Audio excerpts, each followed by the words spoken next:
Question 1.1. Describe the distribution of major earthquakes shown in Figure 1.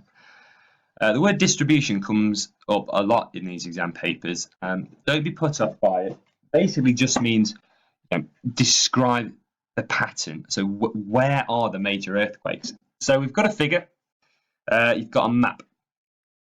And always be careful, make sure you spend time looking at the key, because it will show you what is on the figure. So in this case, you've got your plate margin, also known as your plate boundary, and then all the circles are location of big earthquakes in the last 100 years. So on the figure, you've got to basically just describe where these dots are. So looking at the mark scheme, you've got first mark for a link between the plate margin, plate boundary, and earthquakes. So you could say, for instance, that a lot of the dots are either on or very close to the plate margin. Now, to be a bit more specific, let's use the stuff from the figure in our answer. So you could say, for instance, a lot of the earthquakes happen near the plate boundary between the Philippine plate and the Eurasian plate. That could be your first point, for instance. The skill is always, with questions like this, is to work out where the second point is going to come from. So you could say, right, I can see that a lot of them are on the plate boundary, but there's a few that aren't. Now, we've got a scale here. So you could say, right, I've noticed these here, and I could say there's a few earthquakes that happen in this island here, and we can reference the name of it in our answer, that are around about 500 kilometers away from the plate boundary. And that could be your second point. One for saying they're close, and one for saying there's a few named ones that are a distance away. 1.2, outline one reason for the distribution of earthquakes in Figure 1. So previous question, you've described the pattern. This one is just asking for a reason why. So looking at the figure again, you'll notice that the arrows of the plates are going towards each other. So you've really got to know the names of these plate marginal boundaries. It is such a common question you guys can be asked. So they go towards each other. This is called a destructive plate boundary. This is where you've got two plates that come together a few centimeters each year, and one plate is going to be heavier than the other, the oceanic plate. And as that goes underneath the other one, the key term here is it subducts, or the subduction zone. As it subducts, it might get stuck on the plate above it. It sort of grinds underneath it. So if they get stuck, then what is going to build up? Well, the key term here is pressure. And then simply, well, what is an earthquake? It's just when that built up pressure is then released. So that will be something you will be saying. First of all, referencing plate margin, the destructive plate boundary, and then saying that the pressure is increased probably due to the friction of the plates, and then it is then released. 1.3. Using figure 2, which two of the following natural hazards were caused by the earthquake in China? So you've got to shade two of the circles in. You get 1 mark for each one that you correctly identify. Really easy question this. I'll be very surprised in your actual exam if a question is as straightforward, but potentially one or two might be. All you've got to do is looking at figure 2. There's quite a lot of information here. You've got photographs, you've got maps of China, you've got loads of text. You've just basically got to read it all and find that in this section here, that the earthquake has created a landslide and also caused floods. So the two correct points would be B and E. 1.4. Using figure 2 and your own knowledge, suggest why the effects of a tectonic hazard vary between areas of contrasting levels of wealth. Okay, so we've definitely got to use figure 2. So we'll reference some of those figures. Our own knowledge again, we've got Haiti and New Zealand earthquakes. And it's also, it's not being specific. So we could talk about earthquakes, but we could talk about volcanic eruptions as well. But it's basically saying, why is it that there could be some really bad effects in some countries, poor countries, LICs, and why might those effects be different in richer countries? Loads of different answers you could have here, but it all comes down to a few key terms that start with the letter P. Prediction, preparation, and planning. So in other words, if you're in a poor country, why do loads of people die? Now, for instance, we do need to use the figure, otherwise you won't get into the top bracket of marks. So, we're in a rural part of China, and you could reference any of these, in this settlement here, over 1,000 students and teachers were killed as a huge school collapsed. In this place here, over 10,000 people were homeless, thousands of people killed. So as long as you reference a bit of this, and then you can say, right, well, in these areas, they are poor, which means they probably didn't have the equipment to monitor it, like a seismometer. But that's that sort of graph. It looks like lots of lines depending on whether the ground is moving or not. But I guess the main thing is if you don't have money, your buildings are probably going to collapse. So explain why. So they can't afford things like cross bracing. These are these beams that look like an X that go in the walls to keep them secure. Buildings didn't have shock absorbers. These are sort of like the springs where the energy, once it's released in an earthquake, gets absorbed into those springs before the energy goes into a building.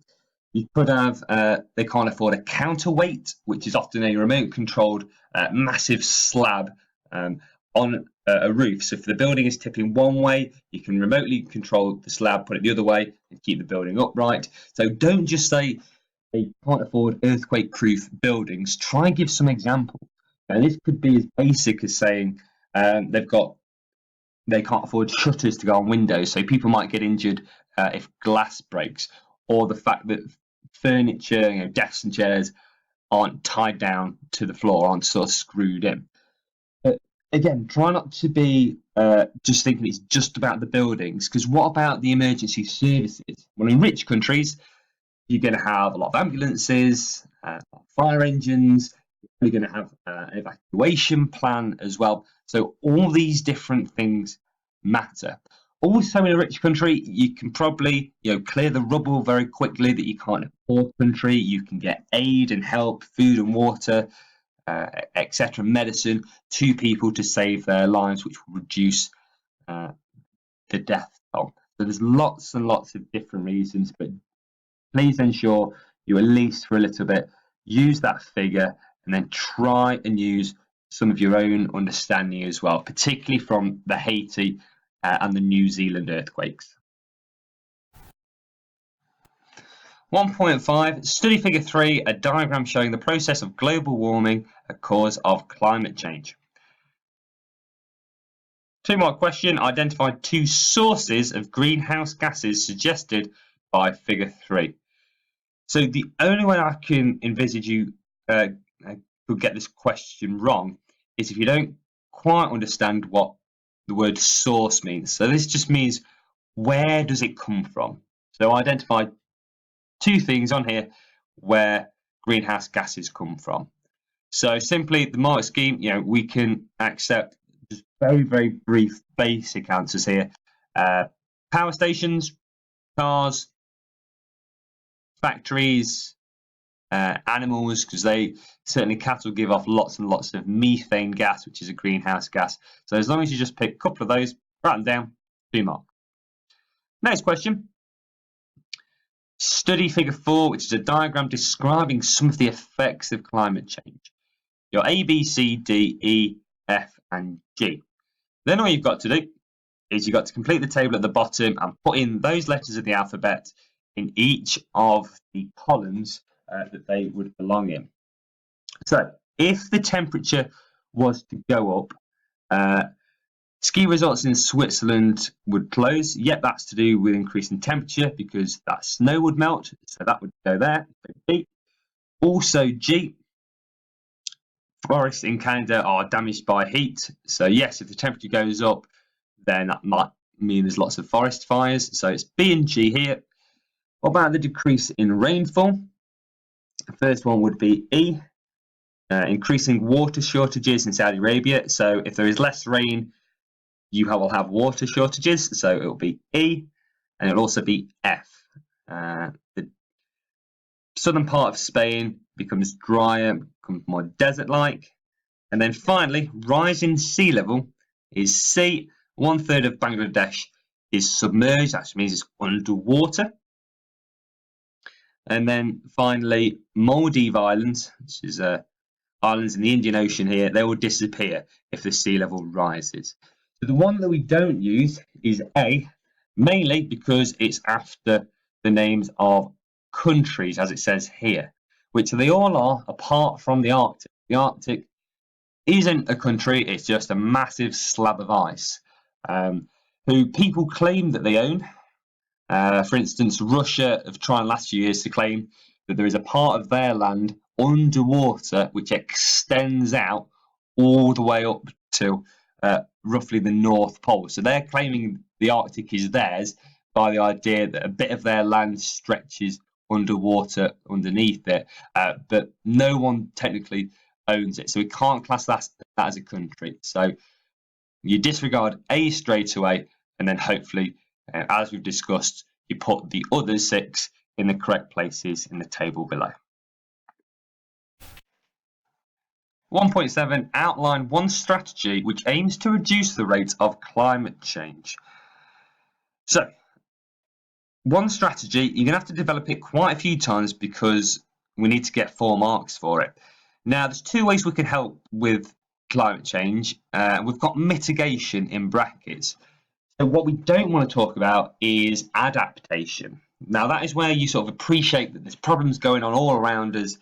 So we need to build things like sea walls to basically prevent people from dying or places going underwater from rising sea level. What mitigation is, it's basically it gets to the root cause of the issue, which, as we know, is the fact that we are burning way too many fossil fuels, giving out lots of greenhouse gases. So, it says level 2 answers, so this would be either 3 or 4 out of 4. You need to maybe define what mitigation means. It means trying to solve the problem of burning all that fuel. And then give us a strategy. So if we look at the revision notes, there's loads here. Just again, remember, just pick one of them. Now, a common answer would be to say we can use renewable energy. So we don't have to burn coal or oil or natural gas. We can use wind turbines, solar panels, wave machines, anything like that to create electricity, hydroelectric power, etc.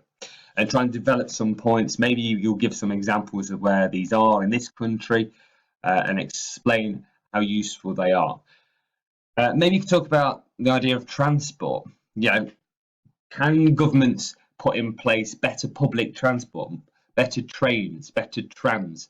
Because the idea is if more people take these, not only would there be less traffic jams, so people aren't sat on roads just constantly polluting, but also trams and trains, particularly if they're brand new, they can be made more energy efficient.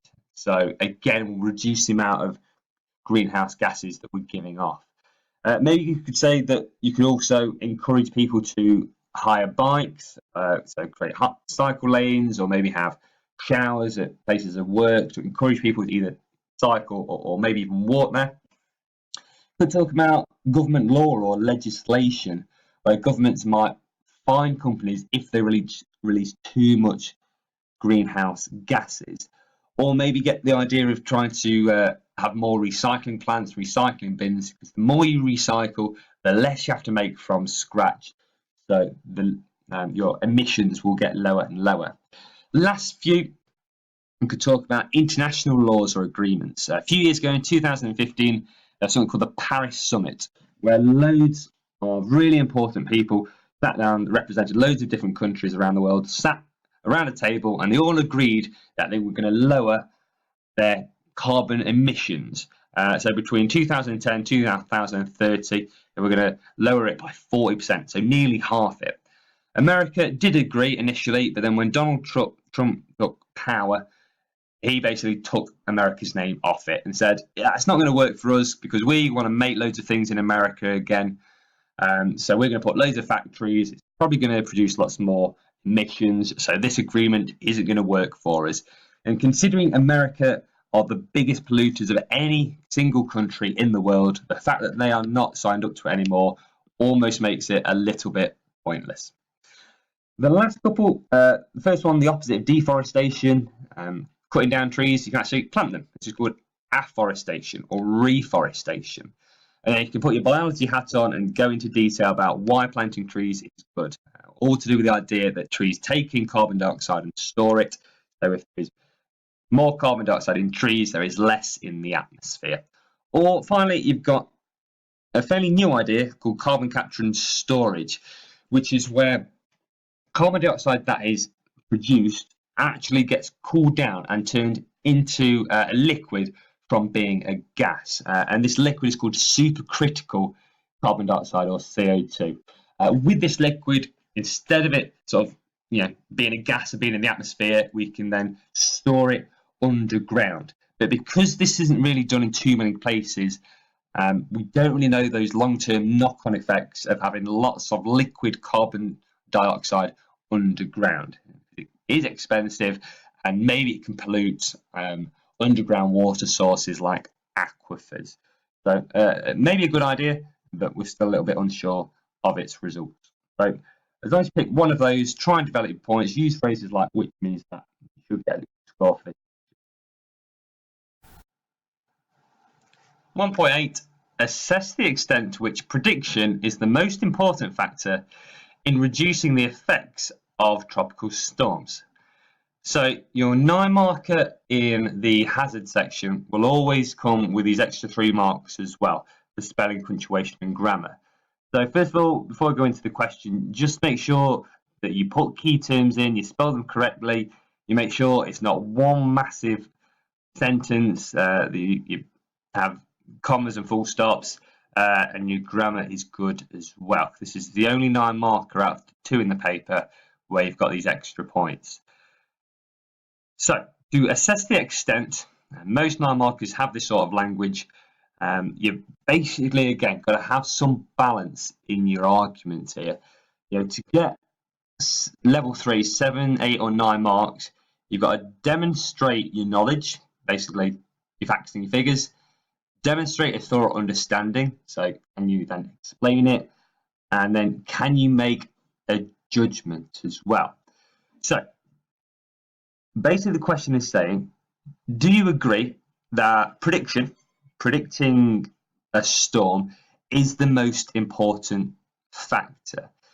Now, automatically, when you're looking at these 9-mark questions, you've got to be thinking, right, what case study have I done that I can include here? Otherwise, you're really capping yourself at getting around about half marks. So we've done Hurricane Katrina, so maybe I would scribble down Hurricane Katrina just below the question here. Now, what do we know about Hurricane Katrina then? Well, we know they did know it was coming. It was predicted. They did have satellite images beaming back down, so they knew that it was growing and growing in the Gulf of Mexico.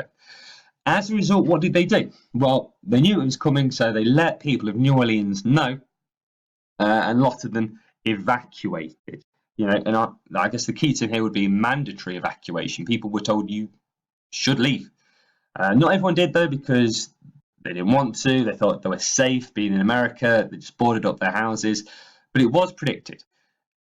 Was that really important? Well, you could argue yes, because a lot of people did survive. However, and this is, I guess, why we do this case study, for a HIC, for a rich country in America, over 1,800 people died, which is a huge number. So, is prediction that important? Well, in this case, I guess not really.